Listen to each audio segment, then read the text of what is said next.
আজি মই ডিসি কোৰ্টত যাম মহিলা উদ্যমিতা লাখপতি বাইদেউৰ আঁচনিৰ হিতাধিকাৰীৰ তালিকা চূড়ান্ত কৰিম।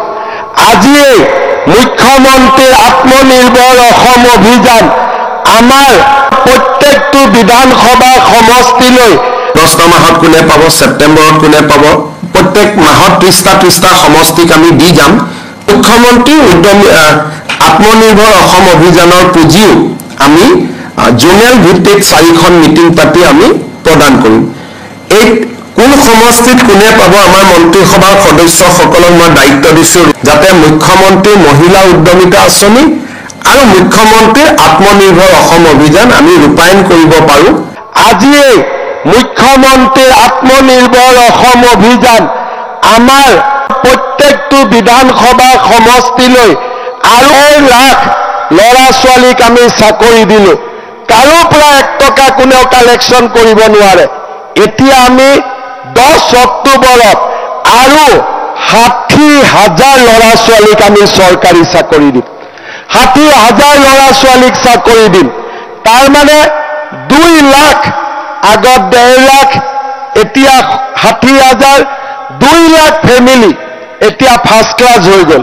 তেনেকে আমি যদি আপোনালোকক উন্নতি কৰি লৈ গৈ থাকিব পাৰোঁ, মুখ্যমন্ত্ৰী আত্মনিৰ্ভৰ অসম আঁচনি এজন ল'ৰাক 2 লাখকৈ টকা দিছোঁ ব্যৱসায় কৰিবৰ কাৰণে। লাহে লাহে আমাৰ দুখীয়া দৰিদ্ৰ মানুহখিনিক আমি আগবঢ়াই লৈ গৈ থাকিব লাগিব। সকলোৱে যোগ্যতা অনুসৰি মাটিৰ অধিকাৰ পাব লাগিব। সকলোৱে সমান অধিকাৰ পাই যাতে উপকৃত হ'ব পাৰে।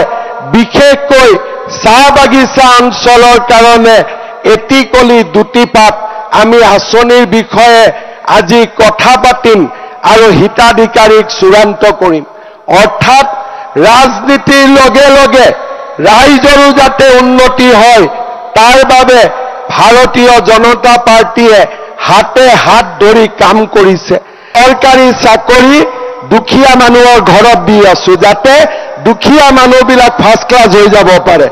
এতিয়ালৈকে আমাৰ অসমত 1.5 লাখ ল'ৰা ছোৱালীক আমি চাকৰি দিলোঁ। কাৰো পৰা 1 টকা কোনেও কালেকশ্যন কৰিব নোৱাৰে। এতিয়া আমি 10 অক্টোবৰত আৰু 60,000 ল'ৰা ছোৱালীক আমি চৰকাৰী চাকৰি দিম। 60,000 ল'ৰা ছোৱালীক চাকৰি দিম। তাৰ মানে 2 লাখ, আগত 1.5 লাখ, এতিয়া 60,000, 2 লাখ ফেমিলি এতিয়া ফাৰ্ষ্ট ক্লাছ হৈ গ'ল।